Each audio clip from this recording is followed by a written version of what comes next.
कार्यक्रम के प्रसारण पुण्यार्जक हैं श्री आरपी जैन, श्रीमती ममता जैन, श्री प्रशांत जैन, श्रीमती दिव्या जैन, पुत्र भरत जैन, श्रीमती सौम्या एवं पारस जैन।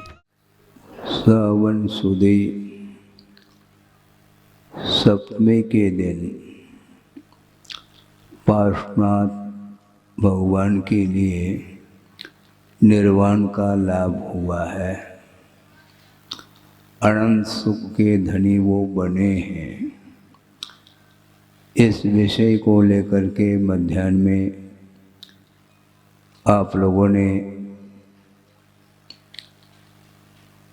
कार्यक्रम रखा है।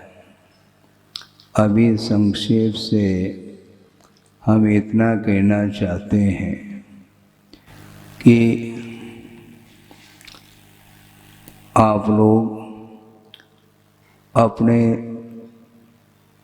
सांसारिक कुछ कार्य करने हेतु अथवा व्यापार आदि करने हेतु जहाँ कहीं भी चले जाते हैं तो मार्ग को तय करना होता है।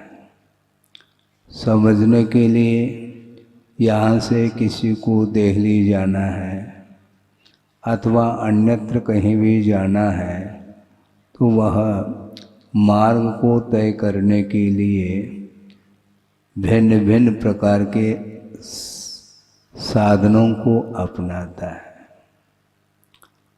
कोई व्यक्ति कार से जा रहा है, कोई बाय ट्रेन जा रहा है, कोई फ्लाइट से जा रहा है, भिन्न भिन्न साधन हैं।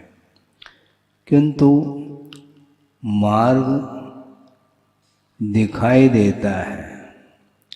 ट्रेन का मार्ग देखने में आ रहा है, बस कार जहाँ से निकल रही है वह मार्ग भी दृष्टिगोचर हो रहा है। किंतु जलयान जिसको बोलते हैं, वायुयान जिसको बोलते हैं, दो प्रकार के यान हैं। जलयान भी होता है और वायुयान भी होता है। एरोप्लेन से आप जाते हैं तो किसी को मार्ग दिखाई दे रहा है क्या? नहीं दिखाई दे रहा है। प्लेन में आप बैठते हैं और प्लेन उड़ान भर देता है और मार्ग तय हो रहा है, किंतु मार्ग दृष्टिगोचर नहीं है। किसी के द्वारा वह मार्ग देखने में नहीं आता। इसी प्रकार जलयान से भी यात्रा करते हैं, किंतु वह भी मार्ग देखने में नहीं आता। चारों ओर पानी ही पानी, जल ही जल देखने में आता, समुद्र आदि में।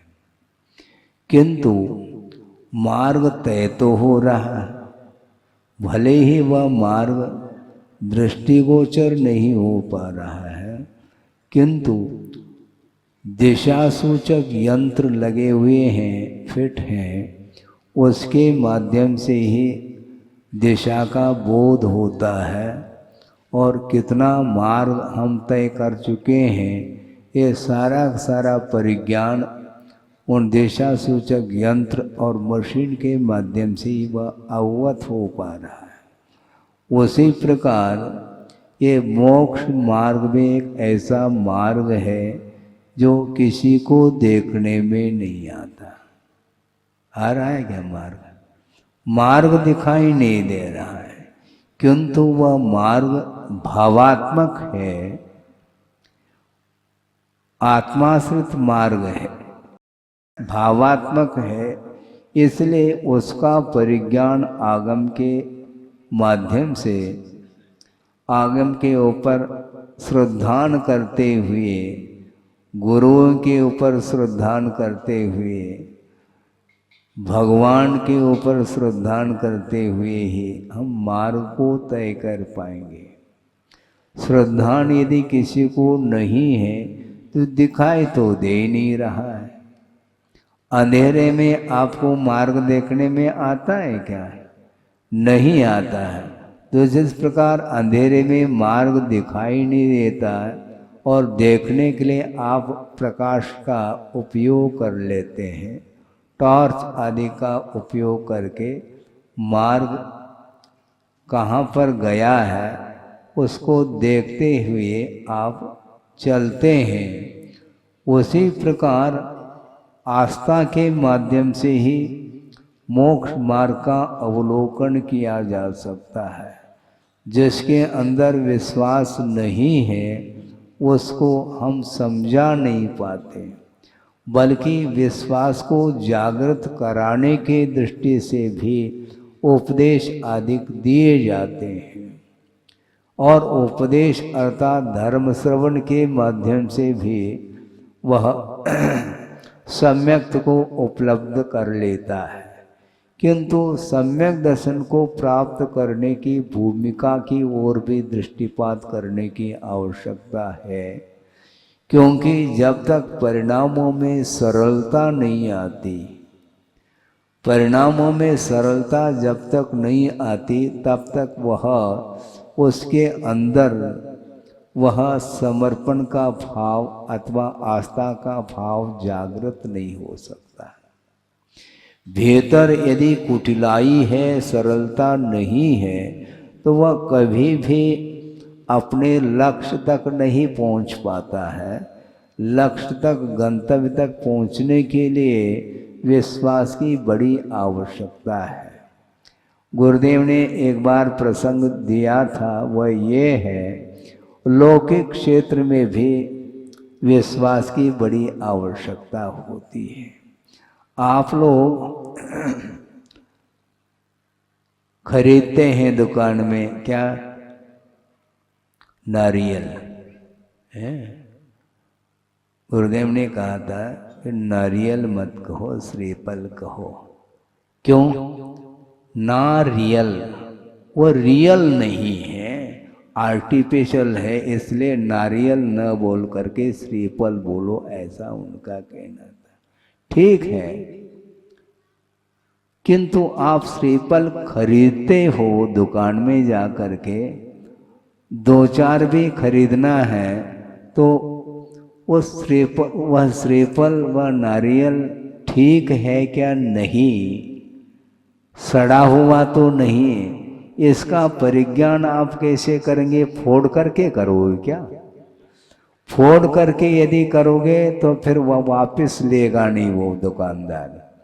आप परीक्षण करना चाहते हैं तो केवल आवाज करके उसका परीक्षण होता है, तो उसके माध्यम से विश्वास ही तो किया जा रहा है। उस नारियल के भीतर जा कर के किसने देखा है? और दूसरी बात, एकाध नारियल को खरीदने के लिए भी आपको विश्वास नहीं हो पा रहा है, और जो ट्रक के ट्रक जो खरीद रहा है वह किसके बल पर खरीद रहा है? मुझे बताओ थोड़ा सा। है विश्वास। फोड़ फोड़ करके नारियल को खरीदा नहीं जाता, विश्वास की बड़ी आवश्यकता होती है। तो जब लौकिक क्षेत्र में भी विश्वास के आधार पर ही हम वस्तुओं को खरीदते हैं, विश्वास के आधार पर ही उसका परीक्षण हो जाता है और हम खरीद लेते हैं। उसी प्रकार मोक्ष मार्ग में भी वह मार्ग दिखाई नहीं देता, किंतु वह मार्ग श्रद्धान परक हुआ करता है। ज्ञान भी देखने में नहीं आता है, श्रद्धान भी देखने में नहीं आता, और चारित्र भी देखने में नहीं आता। शरीराश्रित जो चारित्र है वह भले ही दृष्टि का विषय बने, किंतु आत्माश्रित जो भावात्मक जो परिणति है, मोक्ष मार्ग की परिणति, वह किसी के द्वारा देखने में नहीं आती, किंतु वह संवेदन का विषय रह जाता है। क्योंकि भावों का संवेदन होता है, भावों का हम बखान कर नहीं सकते, फिर भी शब्दों का आधार लेकर के कथन किया जा रहा है, किंतु कथन करने मात्र से उसका संवेदन नहीं होता। जैसे समझने के लिए मिश्री का वर्णन आपने किया, एकांत पृष्ठ आपने वर्णन कर लिया सर्वांगीण, किंतु वर्णन करना अलग वस्तु, किंतु उसका स्वाद लेना अलग वस्तु। आपने ही उस मिश्री के विषय में लेख लिखा है, ठीक है, आप लेखक हैं, आपने लेख लिखा है, किंतु लेख लिखने मात्र से आपका मुख मीठा हो गया क्या? नहीं हुआ। मुख मीठा कब होता है? फिर लिखने से नहीं होता, लखने से नहीं होता, किंतु स्वाद लेने से ही वह मीठा है क्या नहीं यह ज्ञात हो जाता है। मिश्री का वर्णन आपने किया और मान लो सामने मिश्री रखी गई है प्लेट में और अब उसको देख रहे हैं, मिश्री सफ़ेद है, किंतु स्वाद वह चक्षु इंद्रिय का विषय नहीं बन सकता, किंतु वह रसनेन्द्रिय का विषय बनता है। अर्थ यह है वह किसी भी वस्तु का संवेदन करना चाहो, उसमें जब तक भिन्न भिन्न इंद्रियों का संबंध उस पदार्थ के साथ जब तक नहीं होता, तब तक उसका संवेदन आप नहीं कर पाते। रसनेन्द्रिय के द्वारा ही उस रस का आस्वादन लिया जाता है, किया जाता है। उसी प्रकार स्वाद लेना चाहो तो पहले विश्वास करने की आवश्यकता है। किसी ने कहा कि महाराज हम विश्वास नहीं करना चाहते, और विज्ञान भी विश्वास को महत्व नहीं देता, बल्कि उसके क्षेत्र में, विज्ञान के क्षेत्र में विश्वास के लिए स्थान नहीं। वह हर वस्तु का परीक्षण करके ही वह उसको ग्रहण करना चाहता है। उनके सामने हम एक प्रश्न रखना चाहते हैं, कोई बात नहीं, तुम उस वस्तु के प्रति विश्वास नहीं रखना चाहते, कोई बाधा नहीं, किंतु बिना स्वाद लिए यदि विश्वास नहीं करना चाहते हो तुम फेल हो जाओगे, ये ध्यान रखो। कैसे महाराज? जहर के सेवन से मृत्यु हो जाती है, ये विश्वास है कि नहीं? जिसको विश्वास है वह जहर से बचेगा, और जिसको विश्वास नहीं, मैं स्वाद लेऊंगा फिर बाद में बचूंगा, इस प्रकार कोई कहेगा तो वह स्वाद लेने वाला 1 सेकंड में समाप्त हो जाएगा। एक हलाहल नाम का भी पदार्थ होता है, एक कड़वाहट को लेकर के आगम में विषय आया है कि नीम, कांजीर, विष और हलाहल, ये 4 चीजें हैं। इनमें उत्तरोत्तर कड़वाहट की मात्रा अधिक होती गई है, कहीं भी मिठास निकलने में नहीं आएगा, ये ध्यान रखो। नीम में कड़वाहट है किंतु सबसे कम मात्रा है कड़वाहट की, उससे कांजीर होता है।